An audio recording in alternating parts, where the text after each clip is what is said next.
on Sports Central tonight. Series win. An unbroken third-wicket partnership of 117 of 63 deliveries between Kamil Mishara and Kusal Janit Pereira helped Sri Lanka beat Zimbabwe by 8 wickets in their third and final T20 international in Harare. No one there, that's it. One bounce for 4. Sri Lanka are home. Record win. Jacob Bethel cracked the first 100 of his professional career as England thrashed South Africa by a record margin. Second title. Carlos Alcaraz at the men's game. Champion, Carlos Alcaraz. And Monza win. The Dom.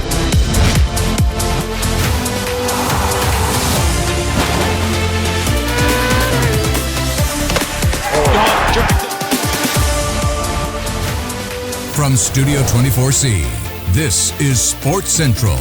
And now, here's Renut Varnasurya. Hello and welcome to Derana Sports Central, your go-to source for everything about sports right here on the home turf and around the globe. Well, as always, Monday is an action-packed Monday, so we'll start off with the Sri Lanka tour of Zimbabwe. An unbroken third-wicket partnership of 117 of 63 balls between Kamil Mishara and Kusal Janit Pereira helped Sri Lanka to beat Zimbabwe by 8 wickets in the third and final T20 international in Harare. Well, with this win, Sri Lanka bagged the 3-match series 2-1.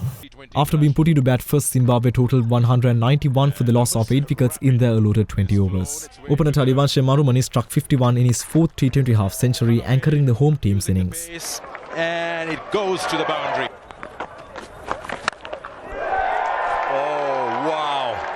That is the cleanest hit I've seen in this T20 series.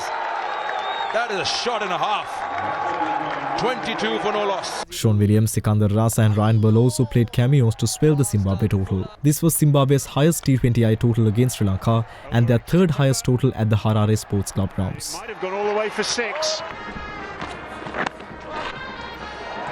Well, you choose that line and you end up paying for it just like that. But Sri Lanka excelled during the death overs to contain the Zimbabwean charge. Leg spinner Dushan Hemantha was the pick of the bowlers, capturing 3 wickets for 38 runs, while Dushmantha Chamira bagged 2 wickets for 33. Goes at the stumps.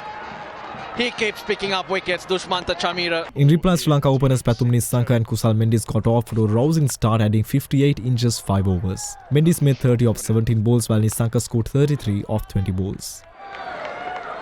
And as a result, that's a great pickup for 6, exploiting the shorter boundary, and it's great improvisation from Mendes.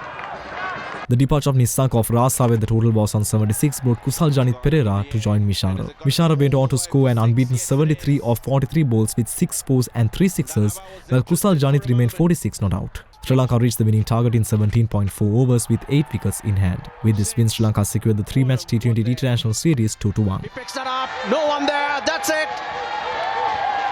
One bounce for 4. Sri Lanka are home. They were nervy. They huffed and puffed. But a dominant performance with the bat here to seal the series. They win the series 2-1. And smiles all round.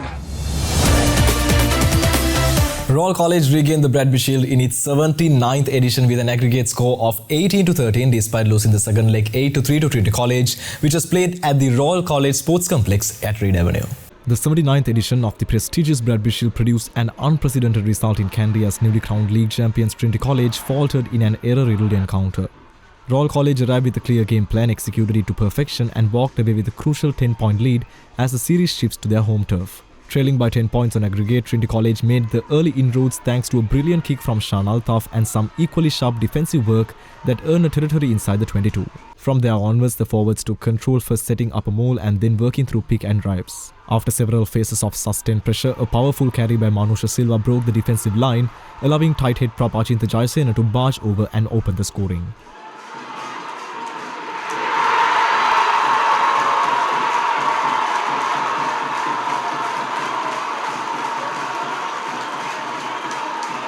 Penalties were considered from both the teams, but however it was not the best day for kicking as Royal missed 3 of their penalties, while Shan Altaf could not find any luck with the penalty for Trinity as well. The remainder of the first half saw no further addition to the scoreboard, with Trinity heading into the break trailing by 5 points on the Bradby aggregate. Royal College came out strong after the restart, continuing to dominate possession and territory. Despite Royal's dominance, Trinity clawed their way back into the contents through a well-constructed attacking move orchestrated by playmaker Shan Altaf. The sequence earned them a kickable penalty, which Altaf converted to narrow the margin.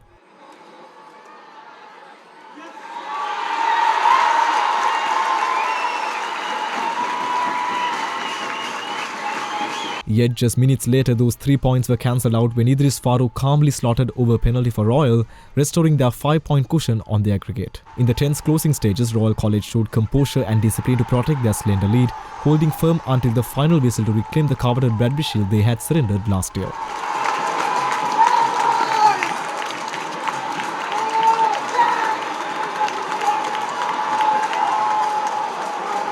Of the 79th Bradby Shield encounter, Royal College.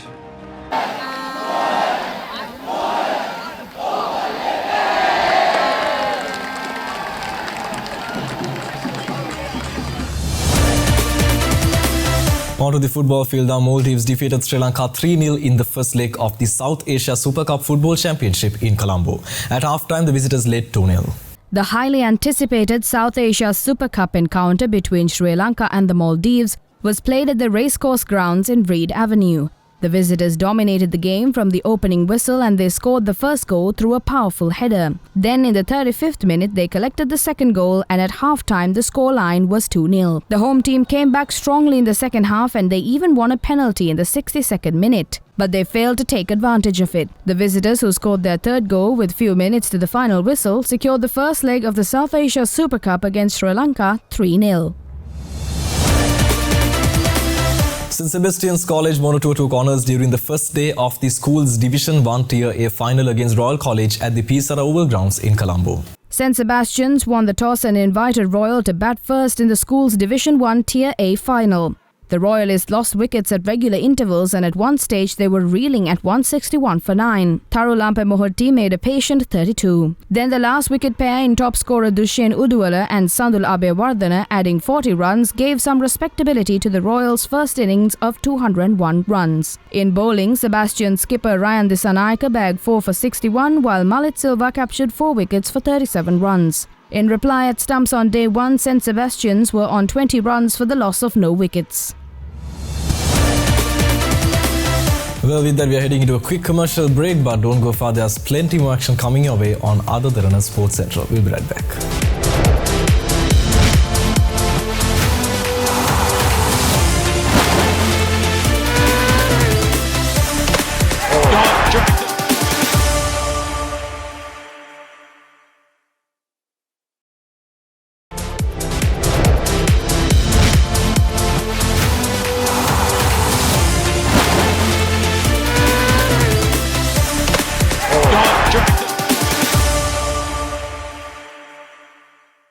Welcome back to Other Than Sports Central. Let's get you up to date with the South Africa tour of England now.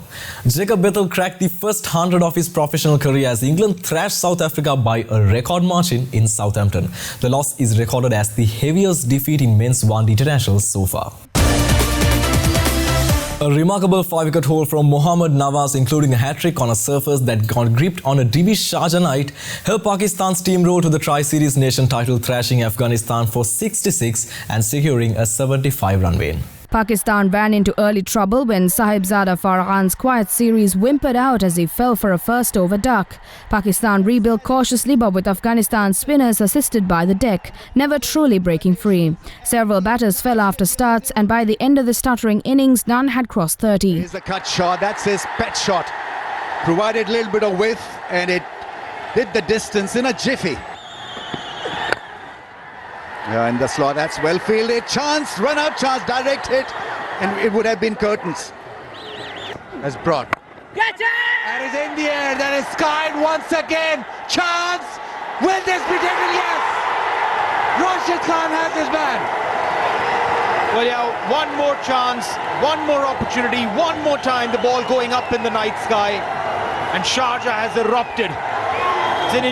But it didn't matter once the chase rolled around. Shaheen Shah Afridi dispensed with Rahamanullah Gurbaz early to trigger a phase where the runs were strangled. It created the perfect conditions for Nawaz to come in and wrench the game from Afghanistan's hands. Thrown the ball in the 5th over, he was slightly fortunate with an LBW shout he positively squeezed out of the umpire under duress with the strength of his appeal before following up Darvesh Rasuli's dismissal with an edge that got rid of Azmatullah's first ball. On a hat-trick, a lovely bit of flight drew Ibrahim Zadran out of his crease and Mohammad Haris whipped off the bails to catch him out stranded. His spell included 4 wickets in 6 balls before rounding the spell off with Rashid Khan's scalp in front of a now silenced Afghan majority crowd that saw their team chose the most important day of the series to turn into their worst performance. It's a clinical performance with the ball. Handshakes all around. They absolutely bossed Afghanistan. In the later part of the evening, Salman Ali Agha has got a feather in the cap. New Zealand stayed firm at their Eden Park fortress to claim an attritional 24-17 win over South Africa in a heavyweight clash between the world's top 2 sides. Meanwhile, prop Angus Bell scored the clinching try in the 6th minute of added time to give Australia a 28-24 comeback in another game over Argentina in the Rugby Championship. Under pressure after conceding a first-ever defeat on Argentine soil against the Pumas 2 weeks ago, the All Blacks responded with a performance of grit and discipline to stretch their unbeaten run at the Auckland stronghold to 51 matches. 2 well-taken tries by Amoni Narawa and Will Jordan set up a 14-3 lead at half-time before Quinn Tupaea grabbed the third 5-pointer for the hosts 13 minutes from time. Well held for most of the night, the Springboks rallied with second-half tries to Malcolm Marx and Cobus Rainak to pull within a converted try, but the All Blacks held on with R.D. Savea making a heroic turnover in his 100th test to seal the win. And stretches the All Blacks lead! Can Damien McKenzie extend it back out to 14? Yes. Meanwhile, prop Angus Bell scored the clinching try in the 6th minute of added time to give Australia a 28-24 comeback win over Argentina in the Rugby Championship. It came after centre Joseph U.SOopen scored 2 second-half tries to help the Wallabies overcome 21-7 deficit at half-time. When the teams met in the Rugby Championship last year, the Wallabies endured a record 67-27 loss in Santa Fe, Argentina. The Wallabies picked up the first points of the second half when Soaili scored his second test try from an offload from Lenny Kitao to pull the home side to win 7 points at 21-14. Soaili skipped clear of Santiago Carreras and moved between 2 more would-be tacklers to score his second try of the afternoon, and the score was level at 21-21 after 63 minutes before the teams traded penalty goals and Bell's late try. Iki Tao, there's no one there with him. He gets it away. The ball! They go all in and they hit the jackpot! Wallabies win in Townsville. With that, we are going into a quick commercial break. More sporting action coming right after this. You are watching another Derana Sports Central.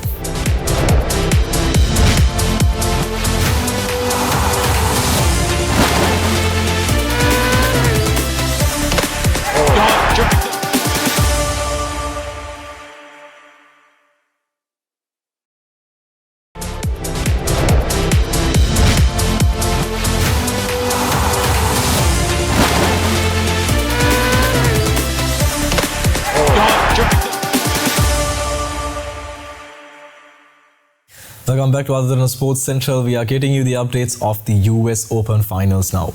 Carlos Alcaraz ended the reign of Jannik Sinner with a 6-2, 3-6, 6-1 and 6-4 win to claim the US Open title yesterday as tightened his grip on the era-defining rivalry between the torchbearers of the men's game. In a perfect echo of the track.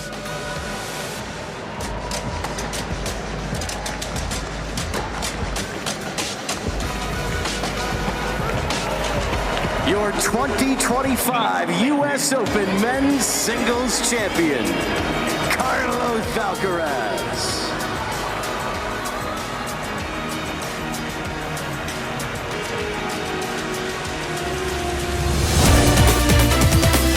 On to the F1 circuit now. Max Verstappen hands McLaren a rare 2025 defeat with his first win since May, as Lando Norris cuts Oscar Piastri's title lead to 31 points despite late team drama and a slow pit stop. Point cap. After a short break, the races will return on the 19th of September in Baku for the Azerbaijan Grand Prix. More updates coming from the F1 circuit now. French driver Pierre Gasly has signed a contract extension with Alpine until the end of the 2028 season. This was mentioned by the Renault Formula 1 team at the Italian Grand Prix on Saturday.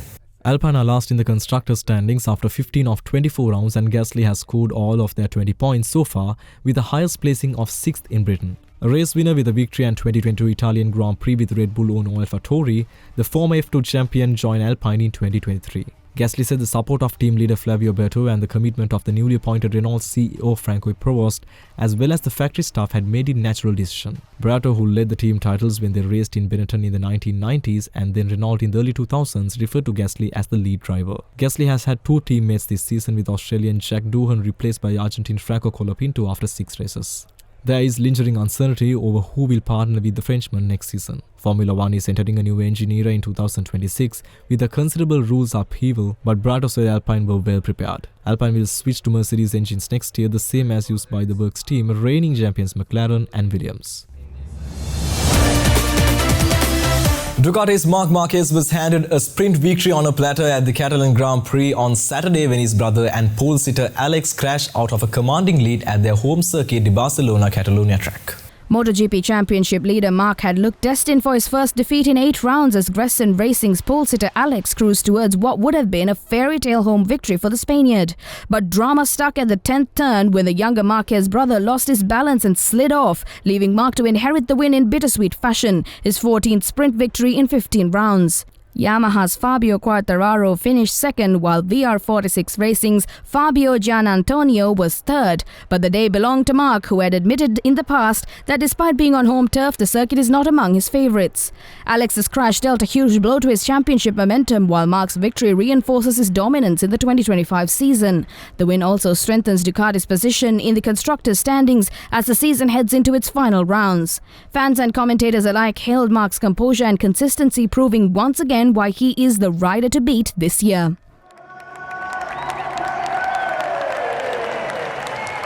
Mixed feelings, honestly speaking, because today Alex was super fast, and when I see his crash, was his day. But tomorrow he will have a new chance.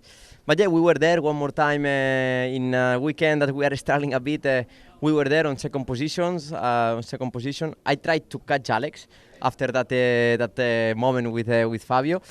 But I saw that he was faster, and then I give up. But with that bike, you know, he did that small mistake. On the next lap, I nearly lose the front too. I saved with the left elbow. But let's see tomorrow. Will be a long. And with that, we wrap up an action-packed bulletin of Other Derana Sports Central. Well, be sure to stay tuned as we bring you more highlights, results and all the action right here from the home turf and beyond. Well then, until tomorrow, I'm Vinod Varnasurya signing off. Have a very good night.